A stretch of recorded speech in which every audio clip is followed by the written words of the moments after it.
But ఇప్పుడు ప్రతి ఒక్కరం కూడా వారి పిల్లల కోసమే బతుకుతూ ఉంటారు. వారి పిల్లల్ని మంచి అభివృద్ధికి తేవాలి అని చెప్పి ప్రతి ఒక్కరు తాపత్రయపడుతూ ఉంటారు. అటువంటి పిల్లల్లో ఇప్పుడు చాలామంది సరిగ్గా చదవకపోవడం కావచ్చు, ఐక్యూ లోపం తక్కువగా ఉండడం కావచ్చు, లేదంటే తల్లిదండ్రులను ఎదిరించడం కావచ్చు, ఇవన్నీ మనం ప్రస్తుత సమాజంలో చూస్తూ ఉంటాం.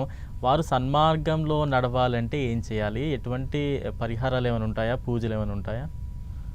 అసలు మనం సన్మార్గంలో ఉంటే మన పిల్లల్ని సన్మార్గంలో పెట్టచ్చు. ఓకే.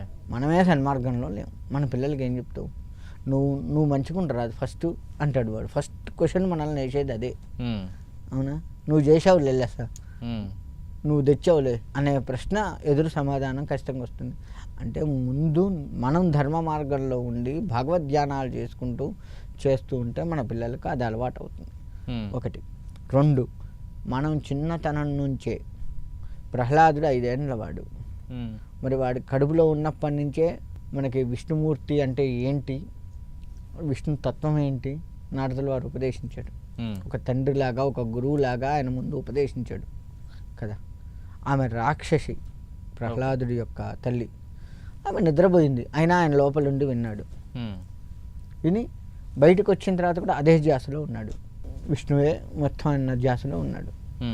అయితే ఇక్కడ ఏంటి అంటే మనము కూడా మన పిల్లలకి కడుపులో ఉన్నప్పటి నుంచే ఎవరైతే గర్భిణీగా ఉంటారో వాళ్ళు భగవంతుడికి సంబంధించింది చదువుతూనే ఉండాలి. ఓకే. ఏదో ఒకటి అయిపోయింది. మనకు మంచి 9 నెలలు ఇచ్చాడు భగవంతుడు. అనేక రకాల పురాణాలు ఉన్నాయి. చదివిందే చదువు, నష్టమైంది.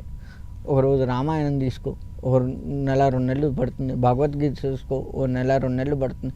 చదువు అట్లా చదివి నీ 9 నెలలు పూర్తి చేసుకో ఖచ్చితంగా. అలా చేసుకోగలిగితే నీలో ఉన్నటువంటి ఆ బిడ్డకి, ఆడవారు మగవాళ్ళు ఎవరైనా సరే, ఆ శిశువుకి భగవద్ధ్యానం అలవాటు అవుతుంది. తద్వారా వాడు ఏకసంతాగ్రహిగా మారుతాడు. ఏకసంతాగ్రహి అంటే ఒక్కసారి చెప్తే చాలు, నాటుకుపోతుంది. ఇంకో రెండోసారి చెప్పక్కర్లే వాళ్ళకి.